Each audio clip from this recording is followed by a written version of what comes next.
En l'an de grâce 2018, le duc de Savoie créa, entre autres, son propre podcast.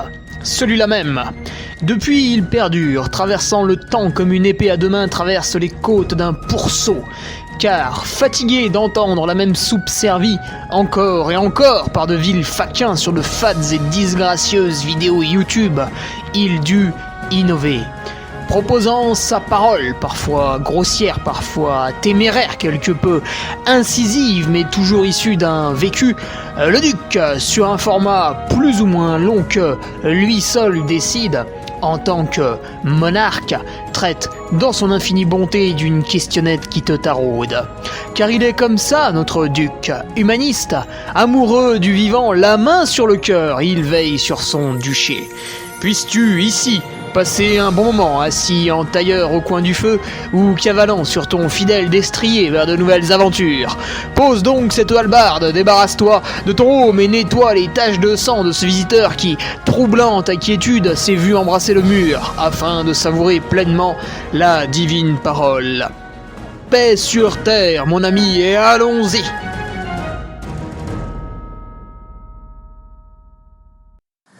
Et bonjour tout le monde, bienvenue dans ce podcast numéro 237 avec une question intéressante de Jérémy Pinon. Une question sur les équipes en trail, ce qui n'existe pas trop pour l'instant.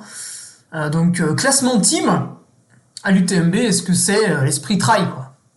Est-ce que ça ferait un bel esprit trail? Est-ce que ça souderait les gens? Est-ce que ça apporterait de l'intérêt? Alors ça peut être sur n'importe quelle course, mais vous verrez pourquoi je prends cet exemple-là. Voilà, donc classement team, c'est bien, c'est pas bien, comment on fait? Voilà, c'est parti.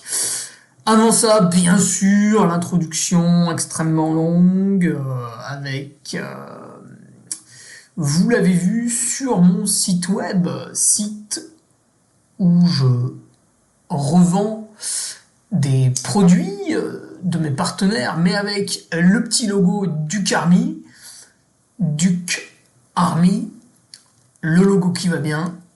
Je revends les bonnets Broubec, les chaussettes, la chaussette de France, les t-shirts par Broubec, le e-book qu'on a coécrit avec Nicolas Martin, enfin Nicolas, du fait de sa longue expérience et surtout de ses diplômes de coach sportif, s'est occupé de la partie entraînement, puis moi je me suis occupé de la partie rigolade, en mettant un peu des anecdotes, des blagues sur ce e-book. Et puis 3 films aussi sur mon site internet. Le dernier survivant, ça c'est le petit dernier. L'UTMB, film contemplatif, UTMB 2021. Et puis un premier jet, l'échappée belle 2020, voilà, qui était particulier, mais pourquoi pas. Les casquettes Duc Army en matériaux recyclés, si vous voulez mettre sur votre tête du plastique recyclé et dire à Sandrine Rousseau, regarde comme je suis une belle personne, les casquettes sont là. Et si vous voulez donner un peu à une couturière, alors j'allais dire bien de chez nous, mais bon, elle est dans le Var ou Vaucluse, je sais plus, qui m'a fait les petits écussons à broder Duc Army, et ben les écussons sont là également en 3 coloris, voilà, ça a été fait dans le sud de la France. Je me suis emballé un peu, j'en avais fait 600, j'ai vu grand, comme souvent, comme d'habitude. Alors, juste pour revenir sur les chaussettes, il y a plus de 43-46, parce que mon auditoire a des grands pieds, visiblement.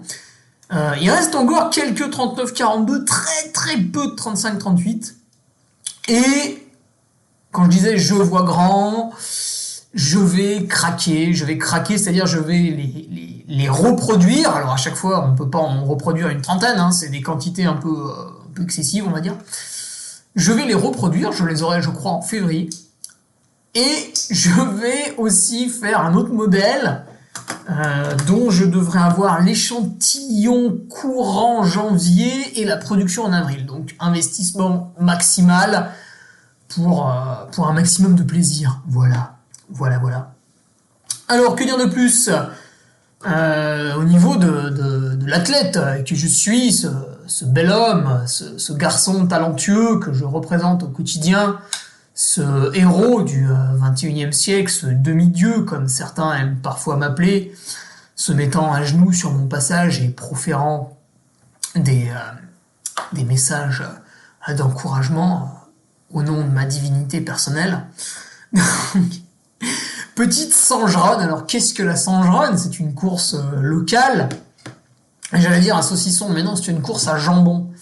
Puisqu'à la fin, le repas qu'on t'offre d'ailleurs est composé d'une tranche de jambon. Bon, d'autres choses, hein, bien sûr, mais une très très belle tranche de jambon. Donc voilà, Sangerun, petite course locale. Je crois que c'était déjà la 15e édition tout de même. Et c'est une course qui vous emmène sur les hauteurs du Mont Penay depuis Saint-Jean-d'Arvez. Très très joli. Mais moi j'ai fait le petit parcours, donc on va pas tout à fait sur le Mont Penay. On fait 12 km, 600 mètres de dénivelé. Et je l'ai couru en 58 minutes, ce qui est pas trop mal. Je crois que ça fait du 13 de moyenne.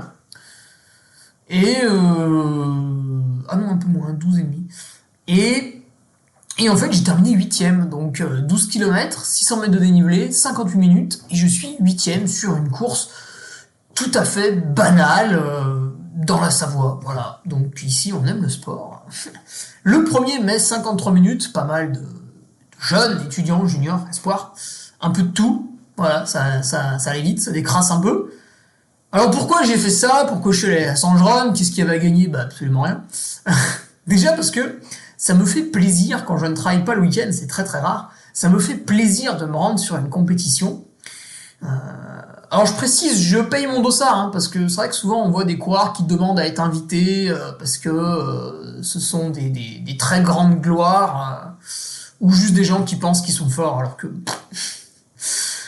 Non, d'ailleurs j'ai payé aussi mon dossard de l'hivernal des Templiers. J'aurais pu demander, j'aurais pu envoyer un mail, Gilles Bertrand m'aurait dit « Ah oui, bah tiens, vas-y, je t'offre le dossard. » Non, moi je paye. Je paye. Bah, sauf quand dans le règlement c'est marqué, voilà, si vous avez tant, on vous offre le dossard. Alors si c'est marqué dans le règlement, là effectivement je ne paye pas, mais sinon, paf, je règle le prix de ma course. Et à la Saint-Jean, on n'est pas déçus, il y a le ravito, il y a le repas, tout ce qu'il faut. Et donc, pourquoi je fais ça? Bah, déjà, il y a voir un peu tout le petit microcosme du trail en Savoie. Alors, bah, évidemment, tout le monde n'est pas là, tout le monde n'habite pas autour de Saint-Jean-d'Arvez, mais on retrouve des bénévoles qui sont au trail Niveau-les-Romards, on retrouve des jeunes coureurs, des vieux coureurs aussi, comme Patrick Dubouchet, qui est speaker aussi le week-end, et Master 7, voilà, il était aussi sur le 12 bornes, il y a un journaliste du Dauphiné qui courait, enfin voilà, tout le petit monde, donc moment sympa, et occasion de faire un décrassage, parce que pour faire 12 km et 600 mètres de dénivelé en 58 minutes, tu te doutes bien qu'il a fallu forcer un petit peu la cadence, à certains moments. Donc, vu que cette semaine, la semaine dernière, puisque là on approche de l'hivernal, j'ai fait 33 bornes allure course le lundi, on était le lendemain du 10 km, le mardi une séance VMA à la piste, le mercredi du repos, avec un petit footing léger, le jeudi une grosse séance VMA à la piste, quand même 7000 mètres, et le vendredi du repos avec un petit home trainer, le samedi une petite sortie légère à pied, et le dimanche le dernier carton. Voilà, donc une semaine qui a été assez riche en intensité.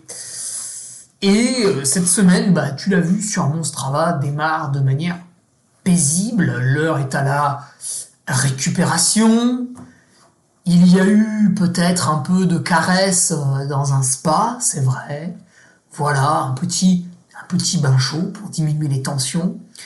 Puisque dimanche, c'est l'hivernal des Templiers. Alors, je crois que le plateau sportif n'est pas exceptionnel, on n'a pas de l'élite à profusion, et j'y vais pas vraiment pour ça, en fait c'est mon dernier dossard de 2022, et j'aurais pu aller sur la Saint-Élion, me confronter à Baptiste Chassagne, Emmanuel Messa, André Simon, Alexandre Melleux, Nicolas-Marie Daru, Kevin Vermeulen, qui est-ce qu'on a encore là? Qu'est-ce que j'oublie? Bon bref, une bonne vingtaine de coureurs qui ont un index UTMB largement au-dessus du mien.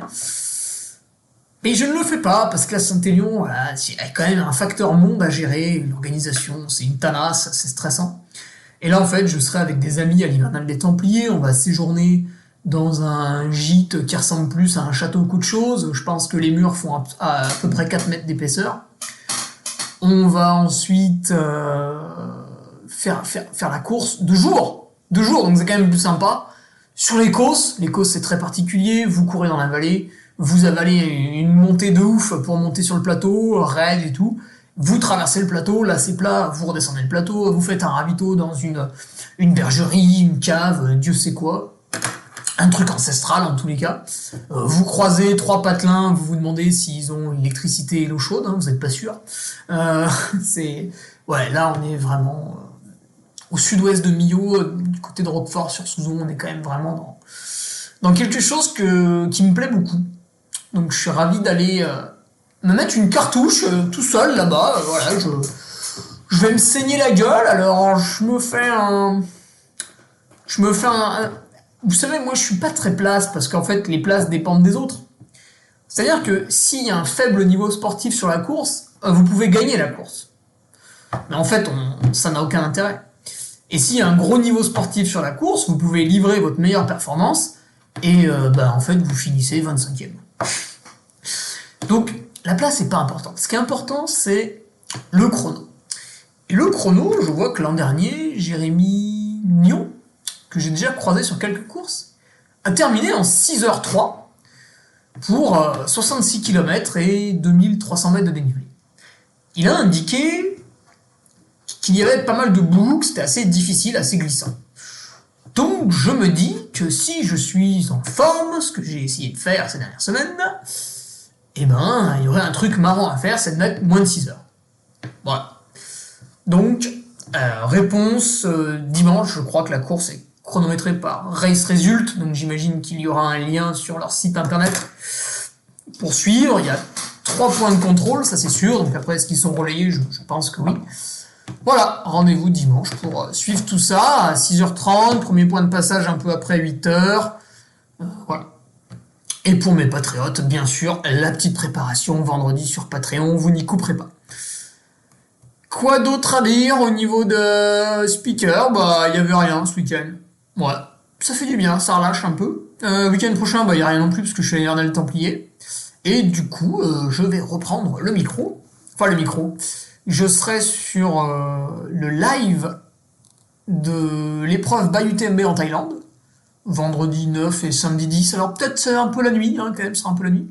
Et dernière animation physique, debout, dans le froid, micro à la main, au Trail du Facteur. Trail du Facteur, alors là aussi vous avez une très très belle course locale, ça se déroule dans la Drôme des Collines, du côté de Haute-Rive, et vous avez 2 parcours qui vous emmènent faire les collines avoisinantes et passer à la fin, bien sûr, devant le palais du facteur cheval de son nom.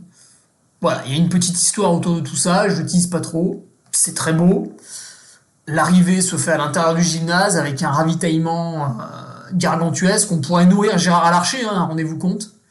Donc voilà, je pense que si vous n'êtes pas très loin de Haute-Rive, dans la Drôme, ça vaut le coup de faire un petit covoiturage, hein, Grenoble, Valence, voilà, ça vaut le coup de Lyon, ça vaut le coup de faire un petit covoiturage samedi 17 décembre pour un dernier exercice de seuil avant de passer à table pour Noël et pour que tous ensemble nous puissions devenir gras et peut-être même, si on a de la chance, obèses. Alors, la question de Jérémy avec le classement des teams. Donc, déjà, pourquoi j'ai pris l'exemple de l'UTMB, pas parce que je leur voue un fanatisme, encore que c'est peut-être vrai, mais parce que c'est quand même la course, hein, désolé, où il y a le plus de niveau, que ce soit l'UTMB, l'OCC, la CCC, voilà, c'est acté hein, maintenant. Et les teams, c'est assez mal foutu. Alors, monde, c'est encore plus le bordel que France, mais quand vous allez sur le classement des teams, vous mettez classement team Trail Endurance Mag, donc on peut saluer le travail de Fred Bousseau qui avait listé tout ça l'an passé, enfin comme chaque année. Vous en avez une 50aine, et alors si on voit à peu près qui est au team Salomon, qui est au team Oka, etc., pour d'autres marques, c'est beaucoup plus délicat, et on note quelques anomalies avec des personnes qui sont référencées dans 2 teams, parce que, voilà, Compressport s'appelle team, Altra s'appelle team, il y en a un qui fait partie des 2, voilà, du coup on sait pas où il est, c'est compliqué. Donc pour l'instant, le concept de team en France, enfin même à l'étranger, est assez peu développé. Il n'y a pas une appartenance forte à la chose. Et ça, je me rends compte dès que quelqu'un en parle. Déjà, souvent, si, par exemple, moi je vais parler de ce que je connais, si les gens voient mon frère et moi déambuler, habillés en Altra, ils s'imaginent que le team Altra nous donne la même chose. Ce qui n'est pas du tout vrai. Chaque personne a un contrat différent, en fait, par rapport à ce qu'elle apporte à la marque, en termes de visibilité. Soit parce qu'elle est très très forte, soit parce qu'elle met des très très belles photos de ses fesses sur Instagram. Ça, si vous êtes une fille, ça marche vraiment très très bien. Ne négligez pas la photo de vos fesses sur Instagram, c'est très important. Alors mettez un petit shorty, ça fera moins pute, mais c'est important. Ah bah, je suis quand même pas très loin de la vérité, hein, excusez-moi. Parfois, il y en a, on se demande si elle court. Du coup, voilà, je caricature un petit peu, mais au sein d'un team, on va vous donner tant d'argent, on va vous donner tant de paires de chaussures, tant de vêtements. Alors ça peut être 1500 euros, 3000, 10 000 euros de vêtements. Adidas, il donnait 10 000 euros de vêtements à l'année, c'était de la folie. Puis après, ça s'est arrêté. C'est un peu dommage. Voilà. En fait, ce qu'on va mettre dans votre contrat à l'année, ça va représenter ce que vous valez pour la marque. Parce que vous avez tel type de performance, telle manière de communiquer, etc., etc., etc. Moi, je suis pas à plaindre parce que vu que je fais quelques performances qui sont modestes, hein, voilà, 26e de l'UTMB, c'est moins bien que celui qui fait 14e, hein, c'est des chiffres, hein, c'est facile. Mais voilà, je les mets en valeur plutôt joliment, avec une belle communauté qui me suit, des gens que je rencontre tous les week-ends. Voilà, on peut me serrer la main, on peut me dire bonjour, on peut discuter, on peut parler d'une course, voilà. J'ai un très bon retour. Et puis d'autres qui sont beaucoup plus discrets, qu'on voit assez peu, voilà, qui du coup intéressent peut-être un peu moins. Et puis ils sont blessés les 3/4 de l'année, alors que moi ça fait quand même... je crois que chaque année, hein, de février à novembre, tu peux compter sur Hugo Ferrari. Alors parfois il est un peu fatigué, il fait des contre-performances, mais il est toujours là. Et puis surtout, je peux expliquer pourquoi. Enfin bref, on n'est pas là pour ça. On est là pour dire, le team, c'est très mal défini, c'est très mal foutu. Si là, comme ça, à l'emporte-pièce, je vous dis... Non, Team Brooks, c'est un mauvais exemple parce qu'ils sont assez bien habillés et tout, on les reconnaît. Team Scott aussi, c'est plutôt pas mal. Team Salomon, c'est pas mal. Team Oka, c'est pas mal. Mais après, voilà, si je vous dis... Si je vous dis Team Innovate... Ah là, vous êtes perdu déjà. Si voilà, donc... C'est un peu compliqué, on sait pas trop qui est qui va où. Même nous, hein, au sein du Team Altra, on a Robert Heinal qui se promène avec des vêtements Hublot. Bon, du coup, ça porte à confusion. Pour moi, en fait, le meilleur exemple, c'est le cyclisme. Et en cyclisme, tout le monde est habillé pareil, à tel point que quand on regarde le Tour de France et qu'on n'est pas un bon connaisseur, quand il y a un AG2R qui s'échappe du peloton, on sait pas qui c'est. Alors s'il est très grand, on suppose que c'est Ben O'Connor, mais sinon... Donc voilà. C'est le bordel, on sait pas trop qui est dans quelle crèmerie, etc. Du coup, concentrons-nous sur la grande course où tout le monde est présent. On va parler de l'UTMB, de la CCC et de l'OCC.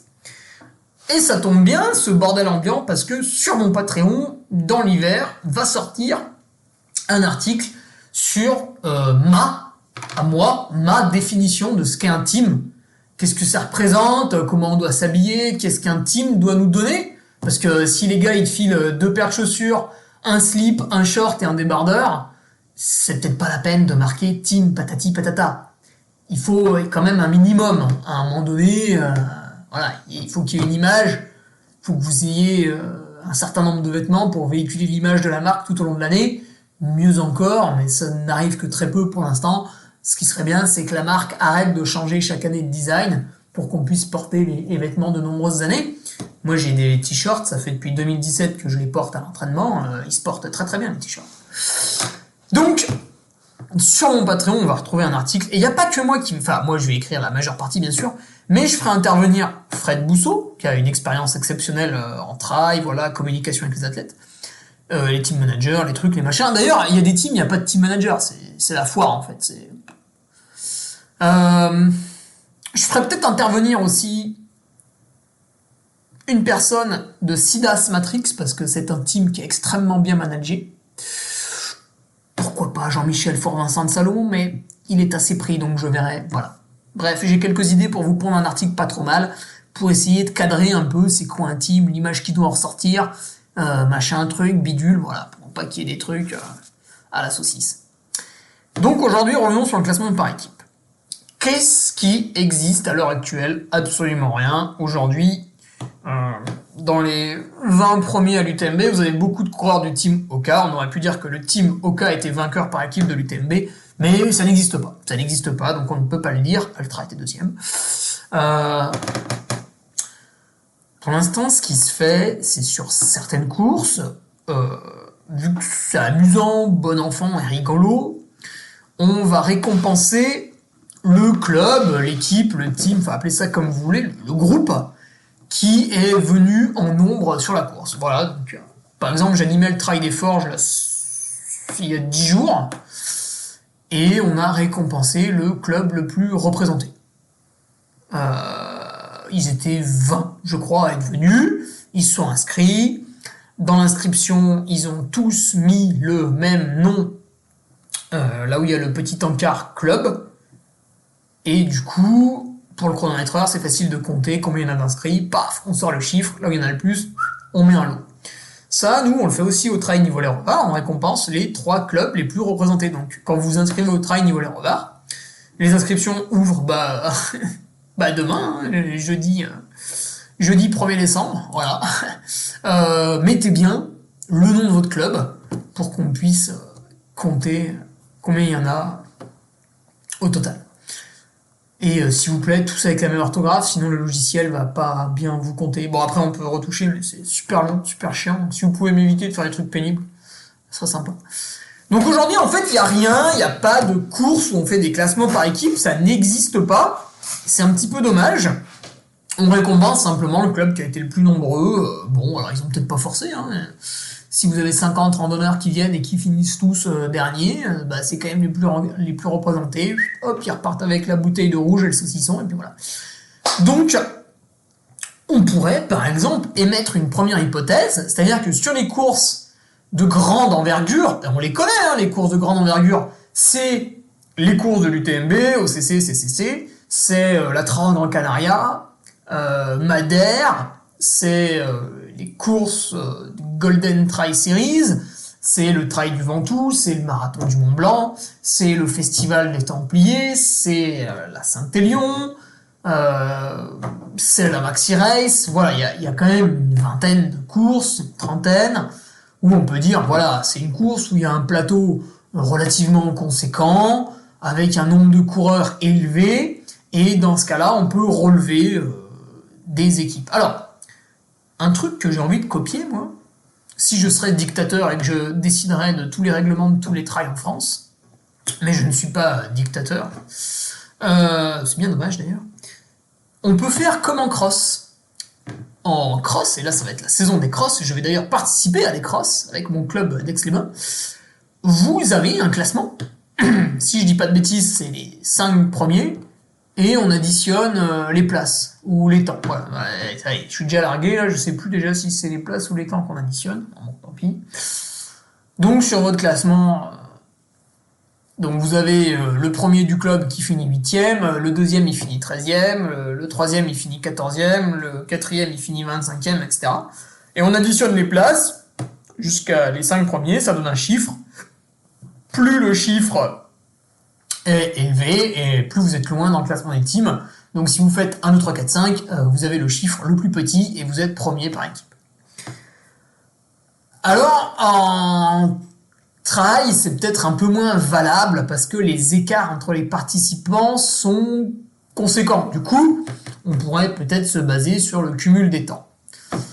C'est peut-être un peu excessif de classer 5 personnes parce que si on prend l'UTMB, il n'y a pas 5 coureurs du team Salomon à l'arrivée.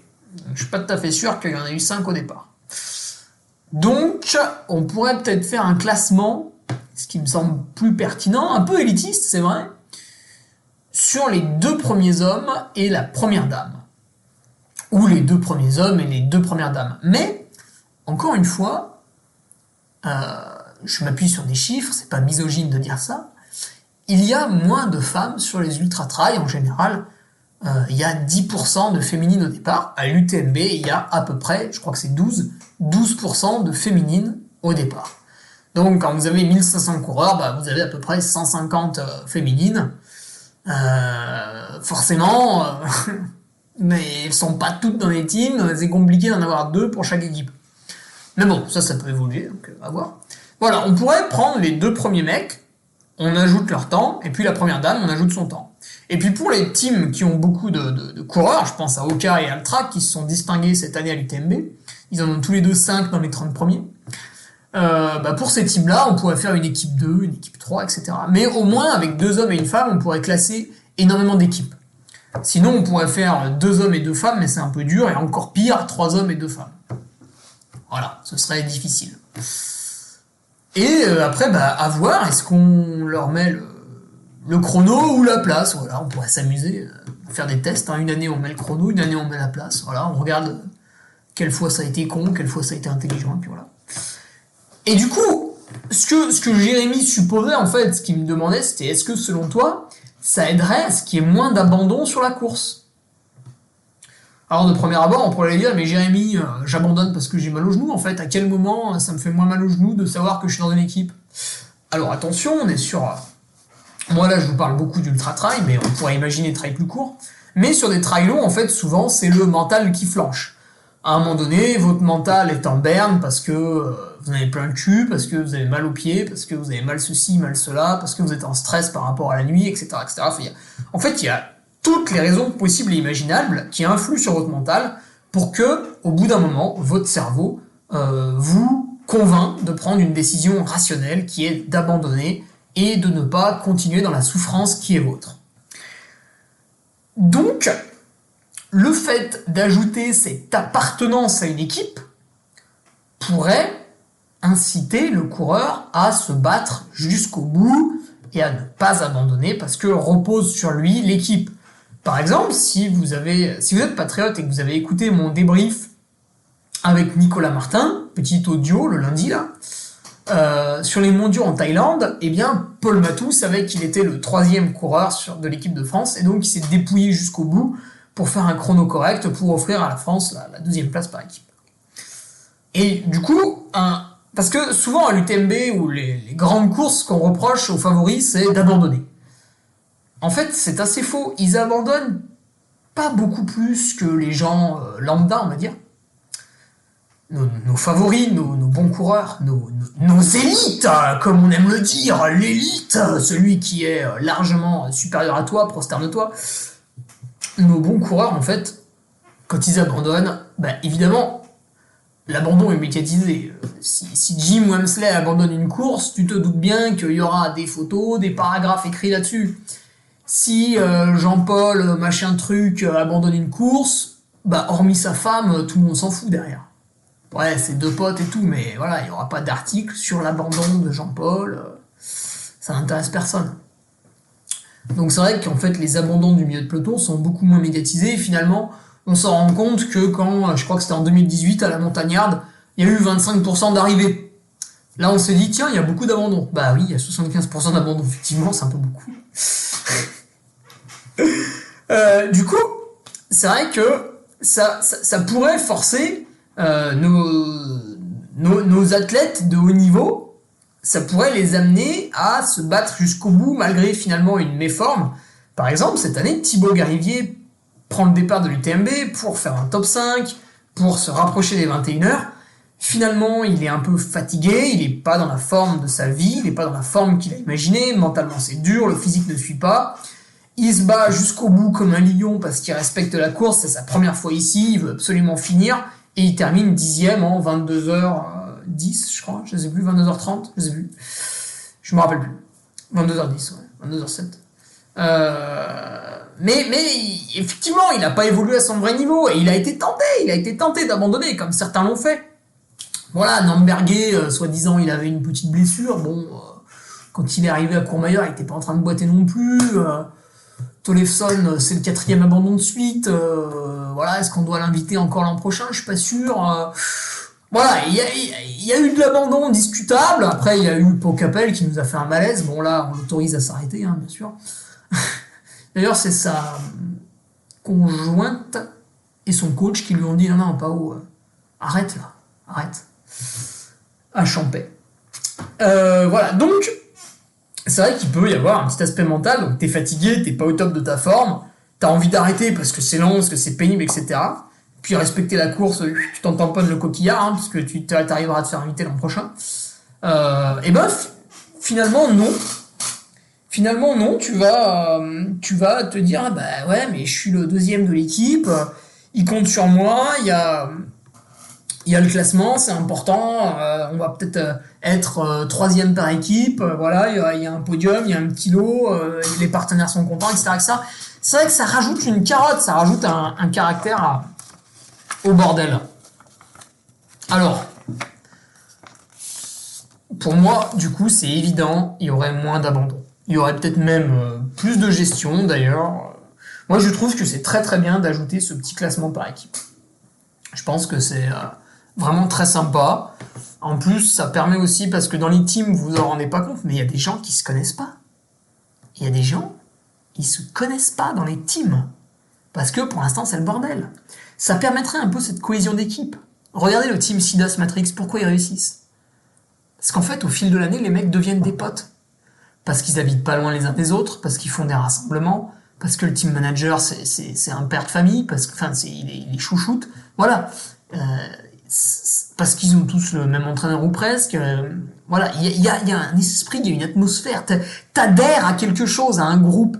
Et puis, t'as d'autres teams où, voilà, on t'envoie la dotation au début d'année, tu la portes, tu fais 3-4 photos, on te voit sur une des courses de l'UTMB, on se serre la main, on se fait un sourire, puis on se quitte, puis voilà, on s'est vu une fois dans l'année. Bon, ok. C'est un peu dommage. Et justement, ce classement par équipe, alors peut-être sur toutes les épreuves by UTMB, permettrait de gagner un petit peu en esprit trail. L'esprit trail, bordel. L'esprit trail.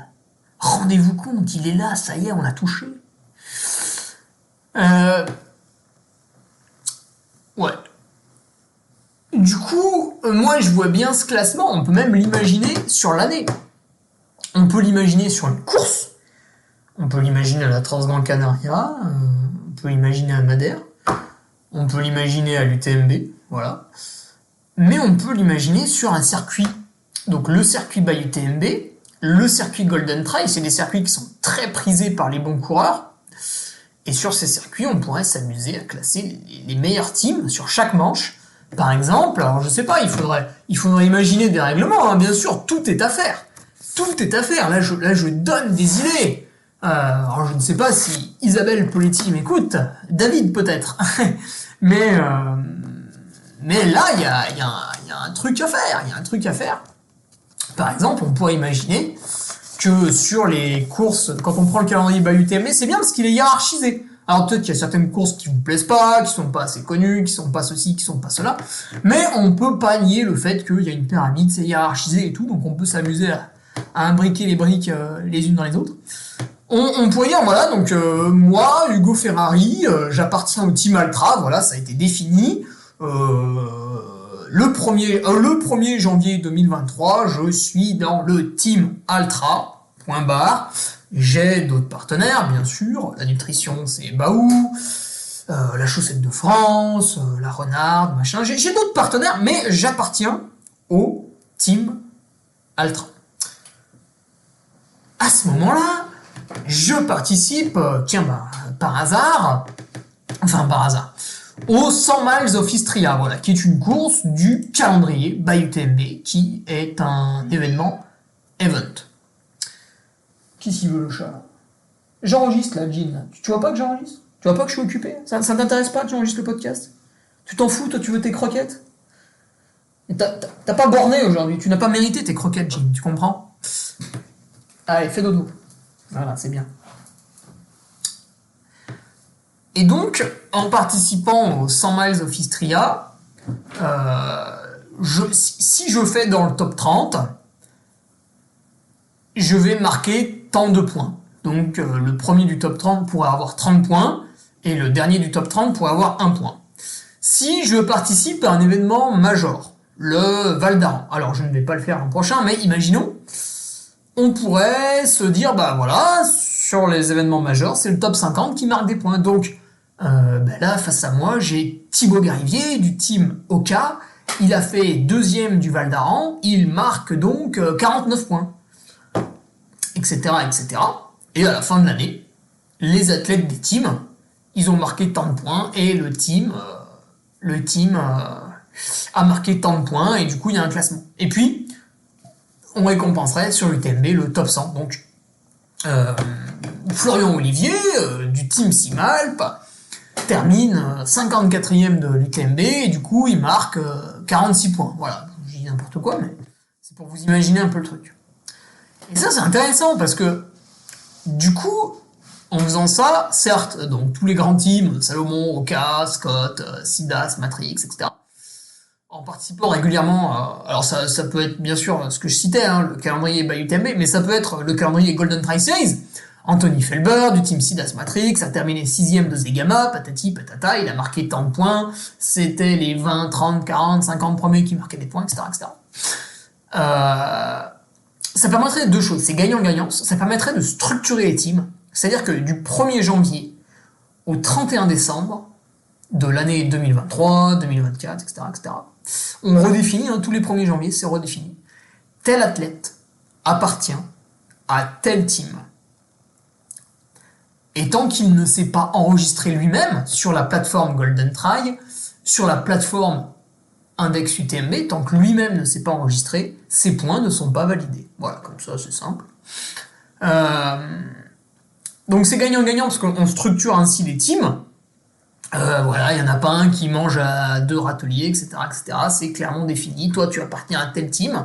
Certes, tu as d'autres partenaires, machin, bidule, truc et un tel, mais tu appartiens à tel team. C'est telle entité qui est ton sponsor majeur, voilà, etc., etc. Et aussi, c'est toujours de la pub pour les courses, parce que ça leur fait du contenu en plus. Oh, regardez, c'est telle équipe. Oh, là, c'est Endurance Shop machin bidule qui l'a remporté. Ils avaient beaucoup de coureurs, ils ont fait des bonnes perfs. Donc voilà. C'est assez sympa.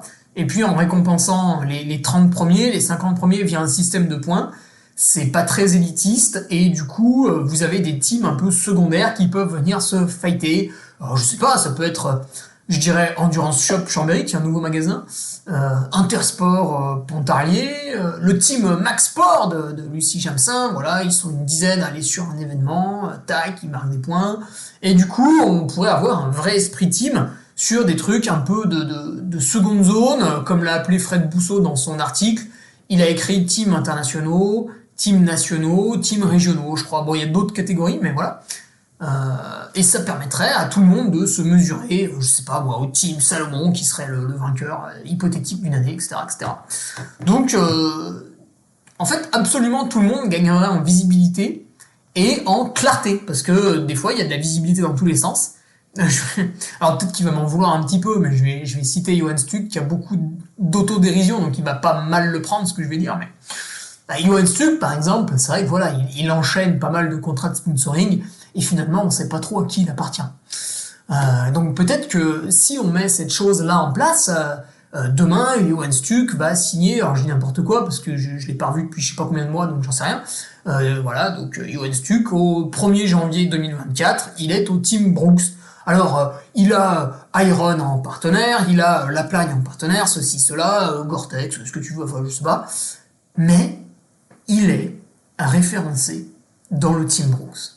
Et ce qu'on lui demande, et là je me rapproche un peu de la FFA, ce qu'on lui demande en fait, c'est pour qu'on puisse le reconnaître, pour qu'on puisse bien comprendre ça, c'est de porter le t-shirt de ton team. Ça, c'est un truc que je vais citer dans mon article Patreon. Il faut avoir un élément visuel de son team. C'est compliqué d'avoir une panoplie complète, parce que les chaussettes, les chaussures, le t-shirt, le short, le buff, le bandeau, les manchettes, il pleut pendant la course, je vais me changer, etc., etc. C'est compliqué. En trail, on a tout un tas de vêtements, c'est compliqué. Mais le t-shirt, le débardeur, le pull du team. Ça, c'est important. C'est important pour qu'on se reconnaisse. Voilà. Après, t'as des chaussettes Stans, t'as des chaussettes la chaussette de France, t'as des chaussettes Thio, on s'en fiche. C'est ton partenaire, c'est pas ton partenaire, on s'en fout. Mais t'appartiens au team Brooks, t'as le débardeur Brooks. Ouais, t'as un short Simalp parce que l'autre il te faisait mal aux couilles ou je sais pas quoi. Pourquoi pas. Mais t'as le t-shirt de ton team, etc. T'as une sous-couche Brubeck parce que ton équipementier il fait des vêtements qui collent pas très bien à la peau, donc l'hiver t'as froid, etc. Pourquoi pas. Mais t'as le t-shirt de ton team. Voilà. Jérémy, j'espère que j'ai bien répondu à ta question. En fait, la réponse à ta question, elle a tenu en 2 minutes, hein, si tu m'as écouté. C'est est-ce que ça empêcherait les gens d'abandonner? Bah oui, à mon avis, oui. Ça permettrait vraiment à beaucoup de trouver la motivation nécessaire pour terminer ces ultra trails qui sont très durs, ou pour avoir un peu la niaque de doubler dans les 2 derniers kilomètres la personne devant nous au Golden Trail Series, qui sont des courses un peu plus rapides, et où dès qu'on se détend un petit peu, on est à SV2, on redescend un peu vers SV1, paf, on se fait doubler par 3 mecs, voilà, parce qu'il y a de la densité, parce que c'est rapide. Donc je vous laisse là-dessus. Rendez-vous pour le prochain podcast mercredi prochain, ce sera le 238e. Mon mail pour m'envoyer des petites questions, hugoferrari20@gmail.com, le chiffre 20. Et rendez-vous ce vendredi sur le Patreon pour ma petite préparation à l'hivernal des Templiers. Voilà, je vous laisse là-dessus. N'hésitez pas tout de même, avant que je réapprovisionne les chaussettes, n'hésitez pas à m'enrichir en allant sur mon site internet qui est dans la description, l'Antre du Duc. Il y a le e-book, il y a les films, et puis il y a tous les textiles. Voilà, le chat tousse, je raccroche et je vais voir pourquoi. Salut. Tu viens d'écouter le podcast du Duc de Savoie. Si tu souhaites approfondir avec de pertinents articles d'éminents spécialistes, rejoins le Patreon. Tu feras ainsi partie en tant que fidèle patriote de la très prestigieuse Duke Army. Si l'humour est ton leitmotiv et que tu n'as peur de rien, viens sur l'Instagram. Si tu veux espionner le Duc, car tu es vil et sournois, son Strava est également à ta disposition. Enfin, si tu es vieux, presque sénile et ou débute dans les réseaux sociaux, contente-toi de suivre sa divine page Facebook, les liens sont dans la description. Que Dieu te garde et à la semaine prochaine.